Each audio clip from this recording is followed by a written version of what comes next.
Greetings, ladies, gentlemen, and Westernites alike. Western Wonder here with the rare TV show recap that I do my best to work on doing more of in the future. Alright, so boom. With this review, I checked out the new series, Swarm, streaming on Amazon Prime Video now. Created by Janine Neighbors and this up-and-coming talent. He calls himself Donald Glover. You might have heard from him. Anyways, coming into this series, I've been hearing a lot of wild things about the show, from to... So I said, let me give it a watch. And after watching the first episode, I was immediately hooked. But I must say the creators behind the show must have some deep-rooted vendetta towards a certain fan base. Not going to say any names until I get into it shortly. Now, just a warning that spoilers will be mentioned throughout the review, so if you don't like spoilers, you may want to give the show a try first and then come back to this review. I know there's some people out there, such as myself, who's late to watching new things, and that's okay. But if you don't mind spoilers, or you've watched the show in full, then stick around after we listen to the trailer and I'll return with my thoughts and a story breakdown by each episode. If I got to do her makeup, I wouldn't be able to touch her face. My hands would be shaking so hard.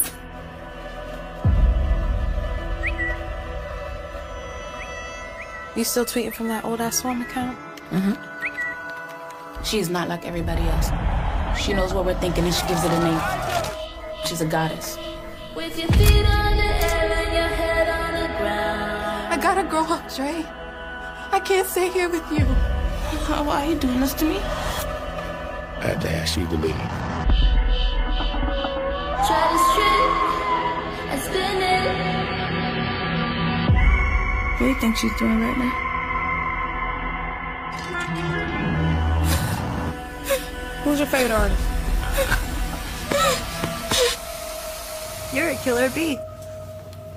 Part of the swarm. Talk about Nisha.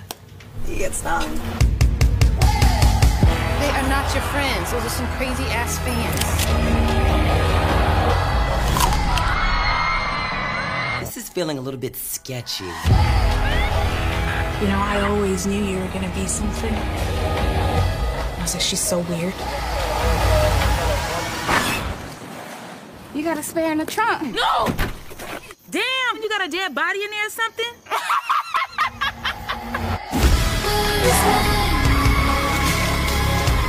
Who is your favorite artist? You have to meet her one day. Promise me. We will. I promise.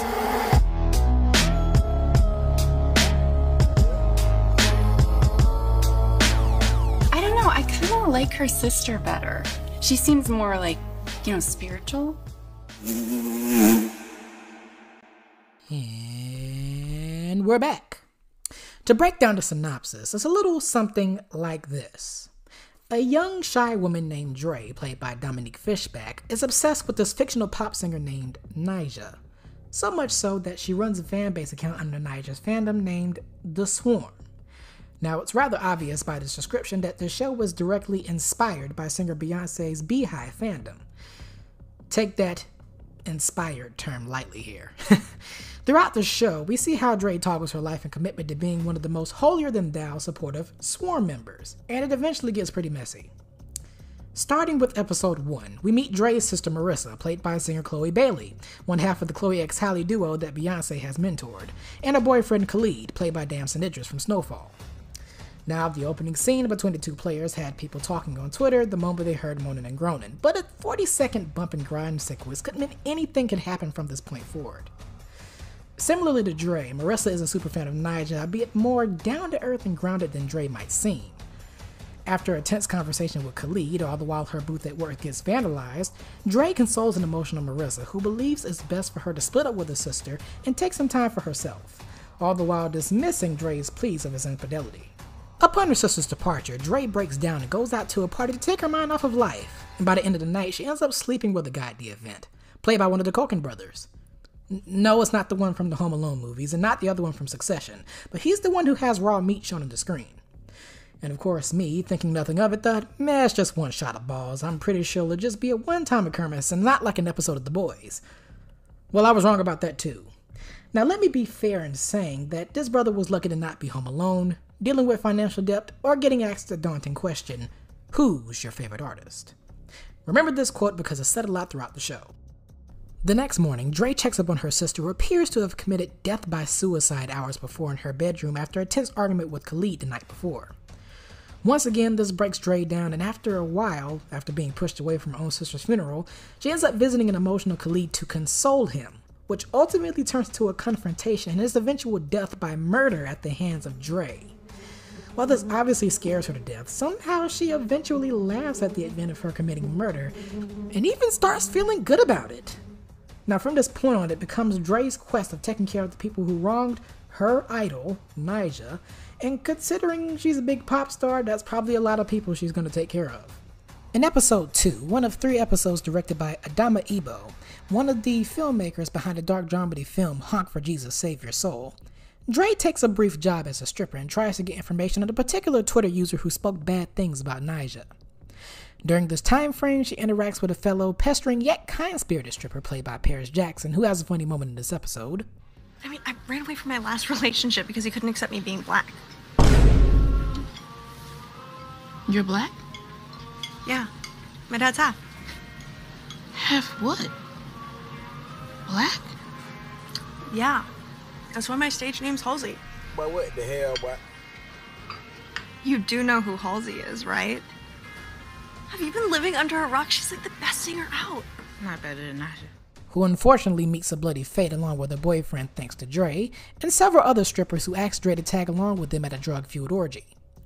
After the event, Dre is off to take the strippers back home, but her vehicle gets a flat tire after hitting a fork in the road, and look who happens to pull up nearby to help.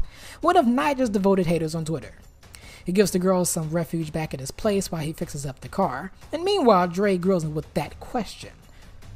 Who's your favorite artist? And the man replies with a musical artist who has fewer Grammys than Nyjah does. I mean, who does he think he is comparing so-and-so to the Nyjah? Eventually, Dre tries to kill him by setting up Mace first to make him unconscious, then battering him with a frying pan. But he isn't in the room she sets the trap up in, so after unsuccessfully trying to knock him out with the pan after he enters, the man ends up attempting to choke her to death, which the strippers enter and intervene as it appears to them that he's assaulting her, and one of the strippers ends up shooting him to death. Dre freaks out and leaves them stranded at the scene of the crime. Fuck this shit, I'm out. Fuck this shit, I'm out. In episode 3, it opens with Dre murdering another one of Nyjah's haters. And, this opening scene is... it's something. Who's your favorite artist? What? Who is your favorite artist? Lil Gibble. Huh? Lil Gibble. How many Grammys does Lil Gibble have? I don't know. None. Nyjah has 26. Do you think Little Gibble is better than Nyjah? Please, I don't know. He is not.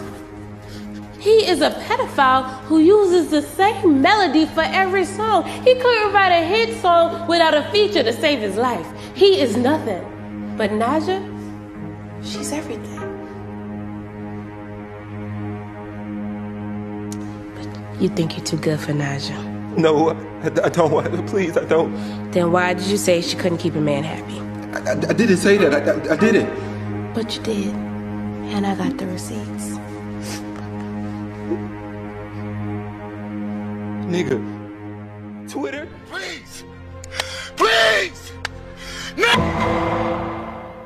All the while circling another hater, a big conservative figure whose face eerily reminds me of Ana de Armas a bit, who makes it out of her sights unscathed, well, at least on screen at least, and getting tickets for a concert and post-show in hopes of meeting Nyjah face to face from a DJ, a self-proclaimed vegan with an extremely unhealthy and strangely disturbing obsession with skunks.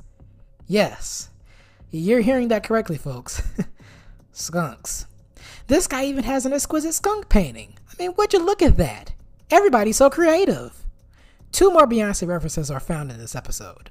The infamous elevator incident between Beyonce's sister/singer Solange and her husband/rapper Jay-Z, both of whom also get fictional portrayals on the show, as well as an incident where comedian Tiffany Haddish said that she witnessed someone bite Beyonce at a party. Sources said that it was actress Sanaa Lathan, who said it was nothing but merely a love bite, with Dre experiencing the latter when she presumes she's biting a piece of fruit, but in actuality, she's biting her idol. And yeah, that's how the episode ends. Her taking a bite, running off, and getting referred to as that chick from Love and Basketball. Google the cast list and you'll get why that line was uttered if you don't get the bit. Now in episode 4, rumors run rampant on Who Bit Nyjah, with the trend hashtag #WhoBitNyjah has been trending on Twitter for several days. Meanwhile, Dre is on the road to see Nyjah in concert at the Bonnaroo Music Festival, an actual real-life festival in Tennessee, where she gets pulled over on the way. Thankfully, a kind lady and frequent festival goer named Cricket gets rid of him and offers Dre a place to stay during her time there. While staying in this home, she meets a young lady named Eva, played by this terrific newcomer actress who calls herself Billie Eilish, who turns out to be a leader of this sorority cult of sorts. But she's the first person to get any heavy backstory and realistic outlook on how Dre feels about her journey thus far. When did you first hear Nyjah? In my grandma's house. Describe it. Just relax into the memory. It's okay. I see milk spilled on the carpet.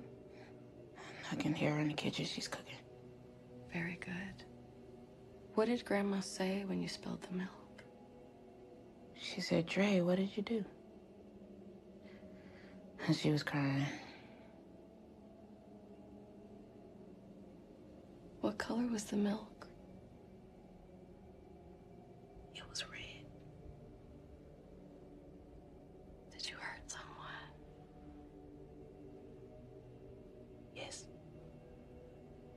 Very good. A few days go by until Dre realizes, hey, I'm supposed to be at the Nyjah concert. She eventually dips from this cult retreat while running over Eva and beating one of the other sorority members to death, literally, on the way out. Unfortunately, due to all the ruckus, she misses the Nyjah concert at Bonnaroo.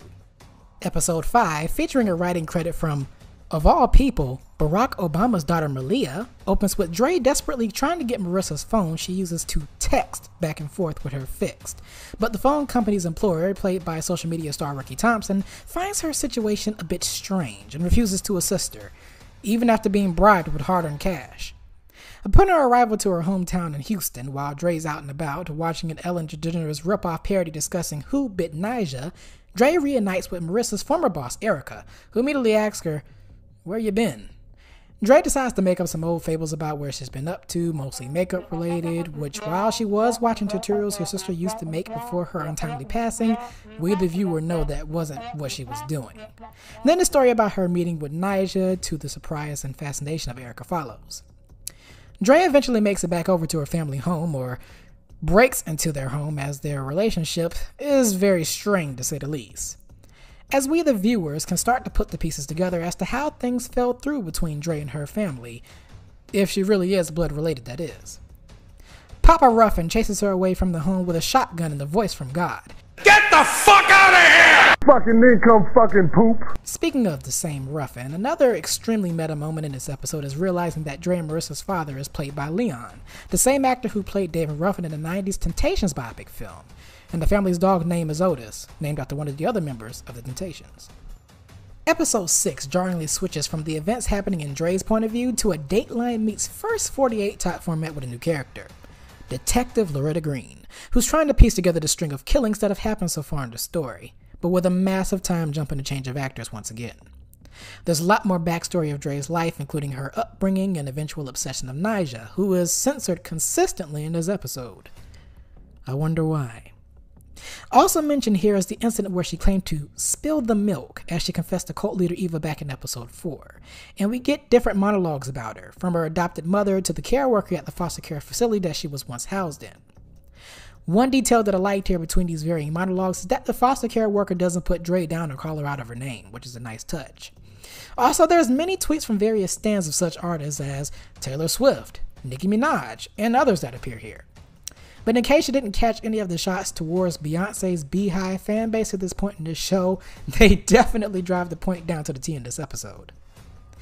Now, all this investigating is interesting and all, but I would be lying if I were to say I didn't find myself confused at various points of the story. One big question came up in my mind watching this episode and the follow-up, which I'll get into. Was this Andrea woman real? Or is this a parody of the true crime media that has taken up space in the podcast and television mediums?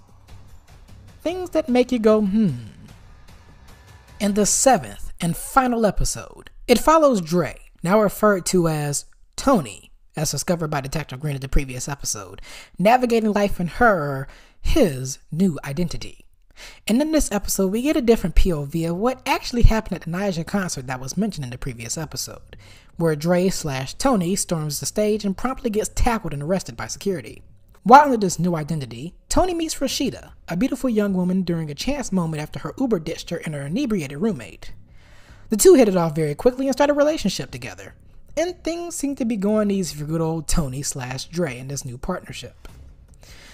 Tony and Rashida share tender encounters with each other, and Tony even gets to meet Rashida's parents, played by Cree Summer of A Different World and voice acting fame, and Norm Lewis, known for his work on Broadway. It just seems like Tony/Dre feels more comfortable in their new skin than they ever have this entire show. But you know that all good things don't ever last in this universe. Heartbreak and deceit ultimately breaks Tony/Dre when Rashida reveals that she is not a fan of Nyjah and literally desecrates Tony/Dre, Nyjah, her husband. I would presume he would go by ZJ in this universe, perhaps, and literally everything about this obsession with Nyjah for well over a minute, while Tony absorbs this in complete, stony silence. It was at this point I knew. Molly, you in danger, girl. And well, I think you can guess what happened to Rashida after that argument. Let's just say she's taking a very long nap. Well, Tony/Dre eventually makes it to the Nyjah concert after going through some sharp business with some ticket scalpers. Sharp business. Anyway, now needless to say, Tony/Dre really enjoyed the show, so much so that she jumped on stage to be with Nyjah and oh my goodness! Is that Marissa, aka Chloe, as Nyjah? Maybe this is how the obsession saga ended in Dre/Tony's POV, literally embracing her idol in her limousine, instead of being tackled and taken away as it appears in episode 6. You be the judge. Overall, the show was really well done in terms of suspense quality and the story it was telling, even if it fell a bit off track for me in confusing territory with the last 2 episodes at times. Dominique Fishback gives a stellar performance in the role of Dre, giving you the chills whenever you hear the words, "Who's your favorite artist?" If I'm not far off, is it right for me to say that had this not been a one-off limited series, she could become the black version of Joe Goldberg from Netflix's You? I mean, both parties are very motivated serial killers, albeit Joe obviously has a higher kill count and is more desperate to prove that he isn't who he really is, a serial murderer. And plus, unlike Dre, he doesn't laugh after he kills. But maybe Dre could be the one to take him down in the last season of You that will come out next year. I could already envision the convo if that actually happened.